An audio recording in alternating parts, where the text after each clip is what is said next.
6-time U.S. Open champion, 2008 doubles world champion, 2-time all-around champion, and 7-time Moscone Cup member.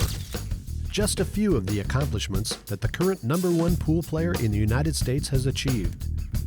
Shane Van Boening turned pro in 2006. He not only has brought home a lot of hardware, but has also gained praise and respect by pool players all over the world. Shane says that comes from a lot of hard work. After competing all these tournaments, I decided that I'm gonna have to work harder for myself and dedicate myself to practice. And to get to where I'm at right now takes about 6 to 8 hours a day, 7 days a week. I work real hard, dedicate myself, and just wanted to be one of the best pool players in the world. Shane was nicknamed early on in his professional career by his fellow competitors. All of a sudden, I hear people calling, "Oh, there's a kid from South Dakota. He played pretty good." And every time when I walk into a pool room around the country, they don't really know my real name. They just know that I'm known as the South Dakota Kid. Van Boening has been playing pool all of his life. Growing up in Rapid City, Shane learned early on that he was destined to be the best. As a child, I used to sit in a baby chair and watch people play pool in the pool room. And I watched my family play pool, and I watched my friend. This kid was so entertaining. Like I say, at 2 years old, he just seemed to know everything that you should be knowing when you're 18. And he just immediately picked up by watching. Gary Bloomberg, Shane's grandfather, owned a string of pool halls when Shane was young. Although Shane's love for pool probably started there, it was a gift from his grandfather that seemed to catch his eye. At Christmas time, I bought him this miniature table, and he had all his toys out there, and when he got to the pool table, which was wrapped up, the minute we tore it, he dropped all of his toys. I handed him the cue, put the balls on the table, and incidentally, he made his first shot. And has been making them a lot since, believe me. Shane and his grandfather attended local trade shows where they performed trick shot exhibitions. This is where Gary knew that his grandson was meant to play pool. To me, that was so cute. I bought him a little suit, put the tie on it. He was so proud. He couldn't wait to get up there. People would gather around. He couldn't wait to get to the table and shoot the shots. He just loved it. Almost had to drag him away from the table. Shane's mother, Timmy Bloomberg, was an outstanding pool player herself, dominating the state tournaments with her sister and her mother. The whole family made pool playing a big part of their lives, and Shane was no different. Or was he? When he was just 16 months old, Timmy's friend noticed something about Shane that would change their lives forever. A friend of mine came over, and she asked me where Shane was. And I stomped on the floor, and I yelled his name. And she looked at me and said, "Why did you stomp on the floor?" I said, "I didn't." "Yeah, you did."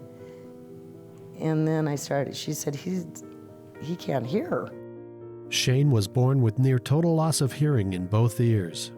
A normal conversation like this would be at around 30 to 40. And without hearing aids, Shane hears at 80 and 85. So with his hearing aids, I think it brings it down to about 30. So there's still that lower part of a conversation though. It wasn't easy growing up with a hearing impairment. Shane found comfort in the game of pool. My hearing impairment, when I go in school, is there were a lot of bullies in my days. And when I go play pool, it's just a different world for me where I don't have to worry about that. In grade school, the school district wanted Shane to use an FM system to pipe the teacher's audio into Shane's ears, but Timmy thought that would label him as handicapped and wanted him to learn and function by himself. We had different battles while he was growing up because they wanted to treat him handicapped, and I wanted him to be functioning normal. The way he articulates now, I think, is pretty good, as severe as a hearing loss that he has. Shane says this helped him learn how to speak and communicate with others. But where he really learned to communicate was at the pool hall. What helped me the most is that when I grew up in the pool room I grew up with my friends, and this is where I can get my better communication with people.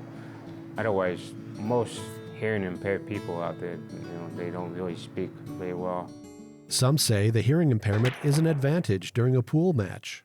He's so focused it wouldn't make any difference, really, if he was hearing or if he wasn't.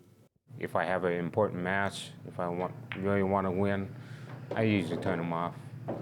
And, it's a complete different situation where you don't have to hear any noises or distraction.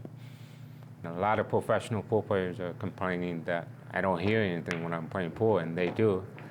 And a couple years ago, they almost made a rule where, it's not fair. And the last couple of years, I leave them on. That way, I don't feel bad for other people. I just try to make it fair for everybody. I think one of the coolest thing I've ever heard him say was when one of his opponents said, well, yeah, you should win. You don't have any outside interferences at all. Or, Shane said, put on earplugs, you'll be just like me. Being a role model isn't something Shane aspires to do, but something he has grown into because of his hard work, his attitude towards others, and the respect from his fellow competitors. He's also a role model for the hearing impaired, something he looks forward to pursuing into the future. The role model thing that he's got going on with that, it's not just that, little kids can look up to him and go, I want to be a world champion like him. How about all the handicapped kids that can look and go, you know what, I don't have to be handicapped. I can actually function normal and do normal things and utilize a disability so that I have more ability in some other area. So Shane's a great role model for things like that. I want to help other hearing impaired kids and have them have a good future for themselves and let them know that you can do whatever you want. And I think that's important for me.